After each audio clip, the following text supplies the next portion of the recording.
Hi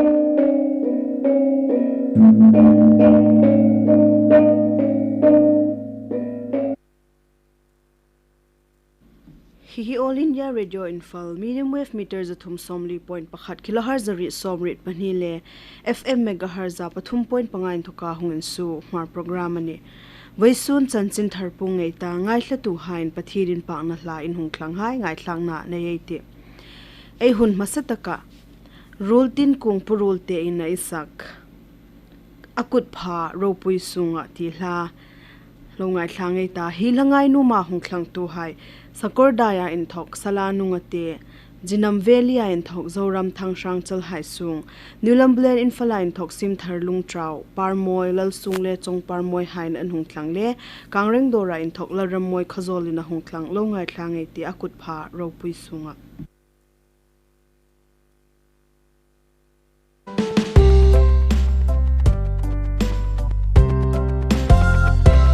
Kasandam tu vengin na naisi thiling khom hung tlung sin ka himari khipui le thlem na ami san himi akut pharo pui sunga akut pharo pui sunga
Aramphe ka mipui kumsom pari tain thoka chung ting hai COVID-19 vaccine tona in kap seng theina dingin sarkar chun nasadakin ma la ka ngai thlatu ha in thlada lawa film khurding in ein ngen ani asan chu COVID-19 shri hi ai sel na le shing na ta dinga chi alani jing ani athei phachun mani in luma in thoka su lo hi achat taka imani tia lo theilowa suk atul ani chun hing dan pali hai hi keng koro murle nar tum ro mi le in kar in latin umro mai le kut suk fai ngunding vaccine in kap ding COVID-19 le in zoma shi num ine amni chu national helpline number 011239788046 le 1078 amno le manipur helpline number 038524116668 le 180034531818 phone elro All India Radio Imphal tu hin chanchin tharlor khom lo ngai thlangai te Puongtu Elma Lalramthar Darkar som ni palisung khan mi zanga somli paku hai chu COVID positive nia hrit suk anni. Rims Janims District Hospital a high testing center dang a high anin test na huna hrit suk anni. Darkar som ni palisung khan state level COVID-19 deaths audit committee hai chu COVID leya thi mi som pakhat an report. Tu chena COVID leya thi po mi sang le somrit panga anita zani mi ruk somnga panga hai chu dama in suktir anni bok inen kollai mek mi sangku za som saripali an uma recovery rate his a somrit pali point somli paku ani darkar som ni pali sung khan D type oxygen sang ni za som ni pari le B type oxygen cylinders to Manipur sunga muntran shana high pek suk anni chanchin thar tak dungzuin tu chena vaccine a state in camp mi nuinga sing le zaruk somli pali an thlingta School Fagat Hansi Mission Nuya Chief Minister N. Biren Singh Chunvaisun Sarkar le aided school a kai nau panghai chu atlonin uniform asem hi hun hi samagra sadik sa campus Imphal muna hui hot ani Chief Minister chun Keyan system projector sports mangru blanket le thlai sung na mangru hai hi district tina ZEO high call alnan sa boka hing thum no hai hi nau pang Paul Khatain to ka Paul Richen in chuk hain dongante hi hun serahin Commissioner Education S M Hare Krishna Director Education S L Nanda Kumar ASPD Samagra Shiksha T Phulen le Education Department na official high com anchang Agle na zani COVID-19 positive case tharmi somrit parit an umami pahni anthibok an state sunga COVID recovery rate chu za somrit paku point som ani Airam sunga COVID na shi azidang dang Delta plus T high report in umzing lai hin Dr. Amanwar chun mipui hai po chu vaccine lak hi acha takle ahim tak ding thu ashil mipui hai hi in fe posing in eila umlei hin COVID shi hi alan leng jing thu le COVID SOP thata ka zuya vaccine lak zawa shi hi lokai pal ani khoma chia tano thu le symptoms khom ashat no thu Dr. War hin ashil sa Navy divers hai chunjani lungmei holpu kain tang thoktu pakhat rung chu Meghalaya muna East Jainta Hills district muna anlak dok rung pahni anlak dok na alo ni nokta to hin rescue operation thomek ania mi panga lai chu lungmei holpu ka hin anin tang ani Meghalaya High Court order dungzui chun Southwest Khasi Hill district hupa umdor passenger motor le dang hai chu vaccinated ti sign le vaccine Anlan kap no to not vaccinated ti sign to tarsing ding and deputy commissioner Kara Khangonger chun thuan su vaccine in kap hai chu dor hai le motor thlanvel na akhom phalni ngan titin ashil Assam le Meghalaya Ramri Karbuina umlein West Janta Hills district a khulal panga hai chun Meghalaya chief minister Conrad K Sangma chu hungin rol a hungai vending in anyen hi buina hi Assam Sarkar Karbi Anglong district block 1 hai chun West Janta Hills district sunga police outpost anvasim leya bui anni Union Home Minister Amit Shah chun July karni na vela hin Meghalaya vasirati Sarkar chun avasir na san hi ching takin alashil lang no a Union Minister hin January khan Shillong huna North Eastern Council high plenary session avoi som ruk paku na khom aloke shui tabok ani National Capital Delhi muna Dakar som ni palisung khan COVID anami za paku musuk anya chun mi parit COVID lein an boral bok Education Minister Ramesh Pokhriyal chun CBSE board exam le in zomin in chuklai hai chu an har satna le an shilnom hai shilding in big puitol ati boizanting in chuklai hai chun an shilnom hai tu Twitter le Facebook mangin phorlang theyam titin minister chun ashil Prime Minister Modi chun hunlo fe tahaya lungai nani tuk hai kha thengil theyan notin ashila pu Modi chun hunlo fe tahaya India mi India zalen na ding le democracy humal na dinga changla hai po chu thengil no thu ashil baka mi pui hai chu India rama ai democratic spirit chu sukshata ai constitution in ami pek dungzuya nun mangdingin angen Prime Minister Man Ki Baat chu tarik ni som ni pasarikin All India Radio Infala Kangla le sangai channel a insu ni ngati martonga in let chu tarik ni som ni parit khin insu ni bokati khanghai po khawai jantinga chanchin thar elongai hlak the hai chu ani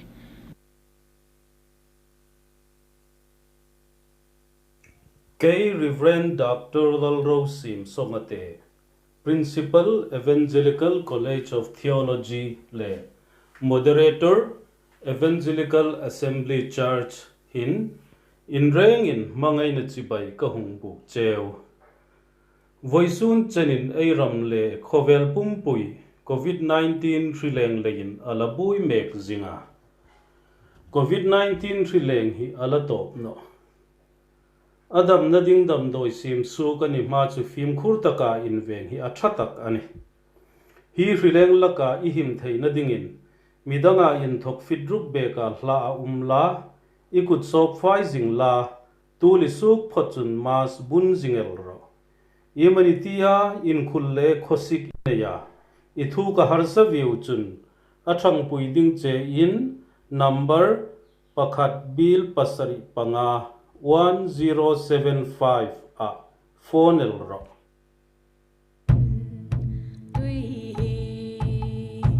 Aishin na ni harsa takin tui hi lo joy la nisin khom bai sun tu jal jivan mission na hung klung ta ai ta singa ngain no lotling tumin nintin na tui vai the win super lowle in take loving hangtum sing ai di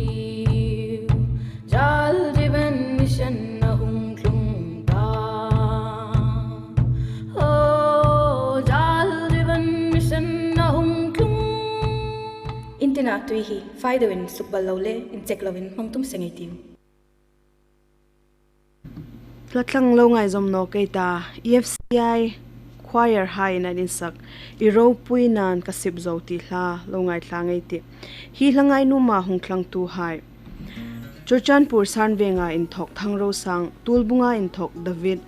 lalrohlu rangkhum parbunga in thok Timothy ramlin sang Jehowa lalom zul le NC Hills in thok John Zote le Elizabeth hain an hung thlang lo ngai thlangai ti EFCI choir high na isak iro puinan kasip zo Magtinan kasipa kapuno Shingkaklo fil na pu Tu imin siltira Toy moi kaklo imi Toy moi si Hing ten ten lalpa imi tru yalbi Aro puin ama kapuno Kom sut lag lau mishim di Ira buena in kasip zota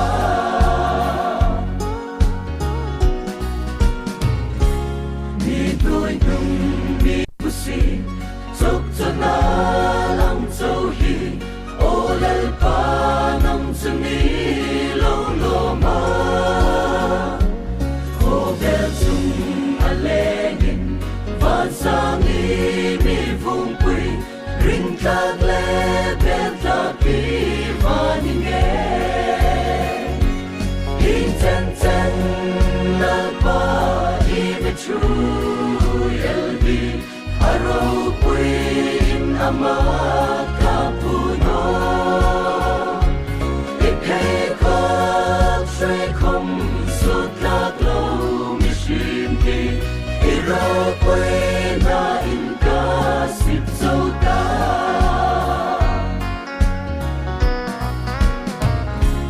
Nalpane no lang tu Rekhei tak ning kata Kanun hi drop nan mang zo kati Si kom lalpa bifu Na mun zu kanisi Drop na ayin lom na sukatan In ten ten lalpa imi tru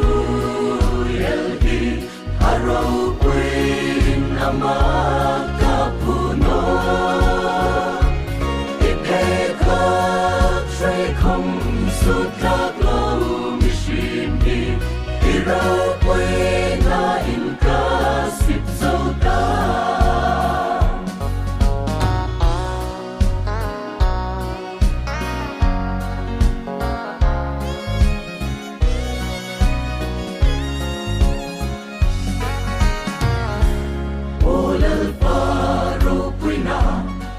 cặp bé lấy che à mỗi lệ rô quy nên nó là che không rồi mỗi là Imphal na hi cặp ba van thokin top ne shem nei no ni ka la pa in chân chân la pa i mi chu Aro queen amaka puno Ike kap shrei khom sutlak lo mishim ki Iro queen na inka sip zota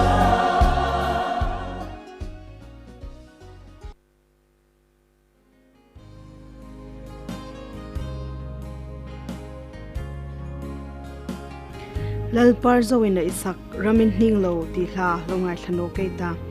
reng kai zo te veng an thok lalom khomoi chochan purain thok Esther bung pui nulam bulen Imphalain thok bungi le hli boy saron NC Hills an thok HL Kama le purol te harin an hung thlang ani Lalpar zo ina isak ramin hning lo Slipui dam na mun tlung kan ni vesilo ram su ning thei ro lo solin angam thei lo ram su tlung kan dilem hallelujah oh hallelujah kata dinga chano kalal panvel no ni karam in ning no ni kanun boy ngai no ni ingkim katuk hai ama shit hui kani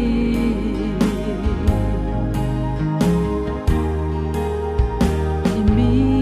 shit sing nahi lalpa aro pui nge kanung kamadalin imi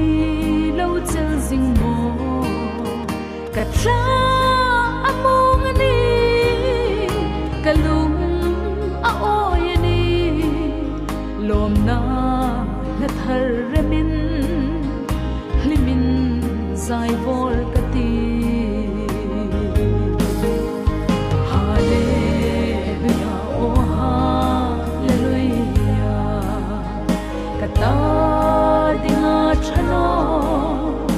kalal panrel no ni karam in ning no ni kalun boy ngai no ni ingkim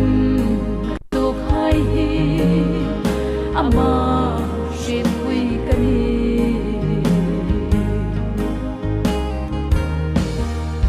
kan hum him na lalpa kanun sol na thru lungai ni a chol na boina ni a him na katsen na nang ini kalung pui ngat ini saton chenin solin sukning no ni hallelujah oh hallelujah kata dinga chano kalal panrel no ni karam in ning no ni kanun khang hai po kha voisun e huna e lo ngai thlak the hai chu ani All India Radio Imphal zinga chanchin thar pung ngai ta rultin kung purol tia in thok in pak na hla ngai thla ngai ti zan ting darli le minute som rita voisuna dingin e huna top ta mar program lo ngai thla tu ha in rengin mangtha sen ram lak ram tha